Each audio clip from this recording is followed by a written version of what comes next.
ကျမကြီးကသူများသားလေးကကျမချင်အောင်ဝင်ချက်တဲ့အခါမျိုးဆိုသူကဒါကြိုက်တာချင်မောင်လေးတွေကိုအရင်ဆုံးကြေအောင်လို့မှွေလိုက်ပါတယ်မှွေတဲ့အခါမှာငပိစိမ့်သားလေးပါတစ်ခါလေးနည်းနည်းထည့်လိုက်ပါတယ်ချင်မောင်ကရေစစ်ထားတာအရမ်းကြာလို့6တယ်ဆိုရင်တော့ရေနည်းနည်းထည့်ပြီးတော့မှွေလို့ရပါတယ်ချင်မောင်လေးတွေမှွေထားတာဆဲပြီးသွားပြီဆိုလို့ရှိရင်တော့ကြက်သွန်ဖြူနေထောင်းလာတာကိုအစိမ့်မုံလေးနဲ့စီးတက်လိုက်ပါတယ်ငရံကောင်းတစ်ချမ်းရှိနေတာရှိလို့အဲ့ငရံကောင်းတစ်ချမ်းလေးနဲ့ရောပြီးတော့စီးတက်လိုက်ပါတယ်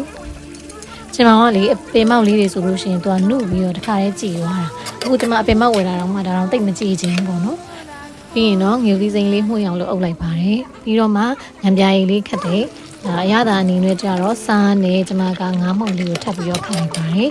ရေအတွက်လိုတဲ့လောက်ကတော့ထပ်ပြီးတော့ရေနွေးသို့မဟုတ်ရေပေါ့နော်လိုတဲ့လောက်လေးအပြည့်ကျဲအနေထားလေးဒီထည့်လို့ရပါတယ်ကျမဆိုလို့ရှိရင်ကျမကအရင်အရေးချင်းမှုပဲနဲ့အဲ့လိုအရေးရဲ့ဖက်ကဲအနီတော့မျှတဲ့အနေထားလောက်ကိုအကြိုက်ဆုံးပေါ့နော်